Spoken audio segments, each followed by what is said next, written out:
But the benefit of switching the code is access. Y'all tell me the language and the culture I learn at home puts me at risk. But boy, I know you lying, because I done been to college and back.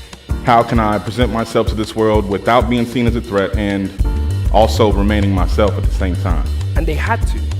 They had to do it to survive. Let me ask you a question. When do I get to walk in the world and be authentic? Every black American is bilingual. All of us. Eat that up. We speak street vernacular and we speak job interview. There's a certain way I gotta speak to have access. If I'm sitting across the table from a studio exec, you know, sometimes they'll do it to me. Say, my man, what's happening? I say, hold up, no. And I gotta throw out them big words. I gotta let them know that my parents are probably smarter than your parents.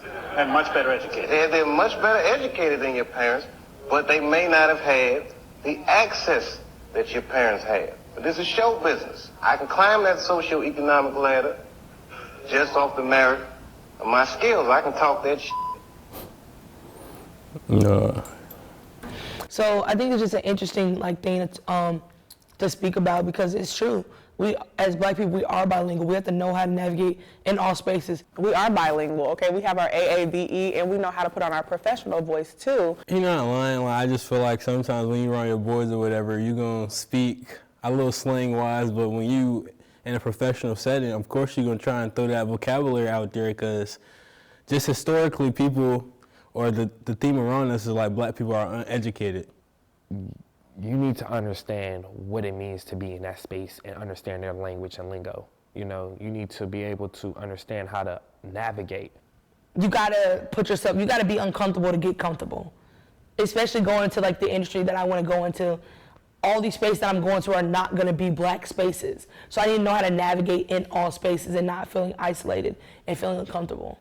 So there was no comparison, and it never will be. I feel like my HBCU life was a totally different world. It was black magic.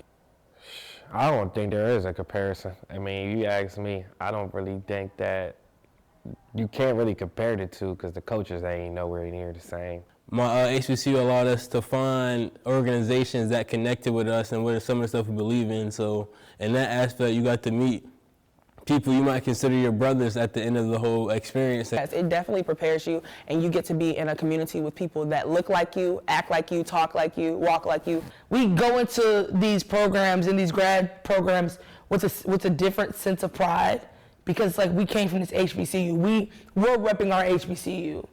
Really, I feel like Morehouse prepared me to be in this space. Being on time, learn how to talk with people, network, and just making sure you're locked in what you're supposed to be doing, and then those little principles in what you do can help you to do anything. I just feel like in the world we live in the current times, you need that community, you need to be poured into, and unfortunately, after you leave, it's not gonna be like that. The preparation you kind of go into at HBCUs to kind of prepare you for the workforce, I mean, they literally prepare you for I would say a predominantly white company in a way, because that's kind of where the money's at.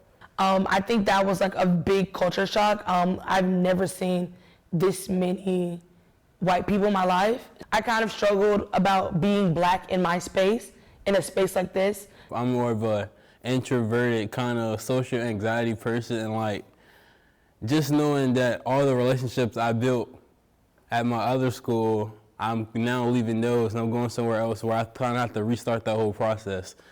But Syracuse is very different. Everyone is hustle and bustle in their grind, just like Clark. But it's more I'm doing me, you doing you. This is such a competitive school. It's not even about the equal opportunities. You have to go get it yourself.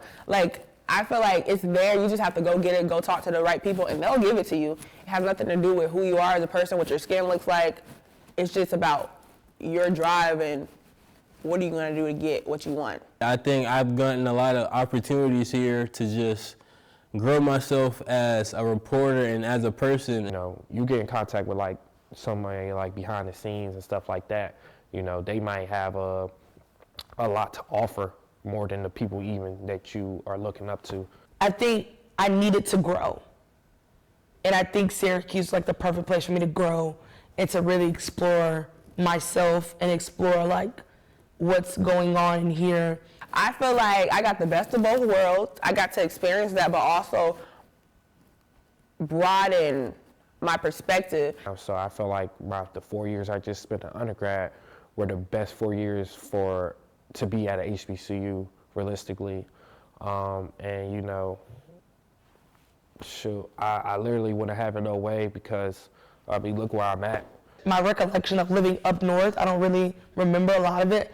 So it was a different experience. I said in order for me to grow as a person, I need to move away from my bubble and what I'm comfortable in. But if you want to go to grad school, know what you're trying to do with your life and how that program can lead you to be more successful in your craft.